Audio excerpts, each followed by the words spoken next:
If there was a way that we were actually thinking about smart budget cuts or reforms, count me in. I go back to the point when I was governor, we got named best managed state, best state for business, and we were still allowed to be named best state for public education. You don't do that by traumatizing the workforce, which again, I'm not making this up.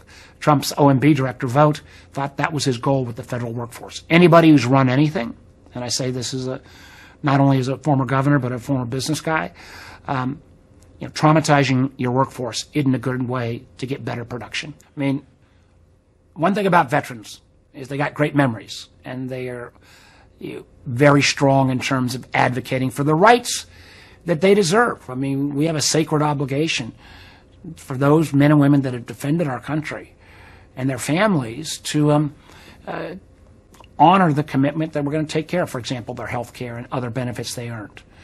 And I can tell you, this has already taken effect, these cuts. We've seen a couple thousand veteran VA officials cut already. On Friday, I was in Fredericksburg for the opening of this wonderful new health center. It literally took us 10 years to get that center built. It's the largest, non-stayover, non-hospital health center in the whole country. And it's only about a third staffed.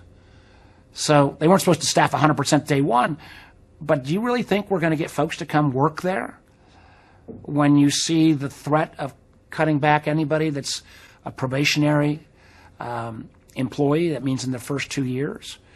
It is disrespectful to our veterans. It flies in complete face of the, you can't believe what Trump says, look at what he does. And as you know, to make matters worse, about a third of our federal workers are veterans. We have the highest concentration of veterans per capita of anywhere in the country. So you're getting a double whammy. You're not only potentially losing your health care and other benefits, or having them slowed down so far by a VA that does need reform, but needs reform that's more customer friendly, and you can't cut that many people and deliver that service, and you've got the very real threat that you could be in danger of losing your job. It's wrong, it's disrespectful to our veterans, and they deserve better. And I hope this might be finally an issue where my Republican colleagues who love to say they support the military will actually speak up rather than cowering behind Elon Musk's actions. I think we may start to see breaks, from local elected Republican officials. If you're in the Fredericksburg, Spotsylvania, Stafford, Caroline King George area, and you got veterans that were supposed to get appointments at this new center, but they can't because it's not adequately staffed and people don't want to work at the VA because they're afraid of getting fired, I hope local elected officials will step up. I mean, the center's actually in Spotsylvania County. Spotsylvania County has put up a ton of dough. I hope they will call into account their members of Congress and say, hey, we did our share.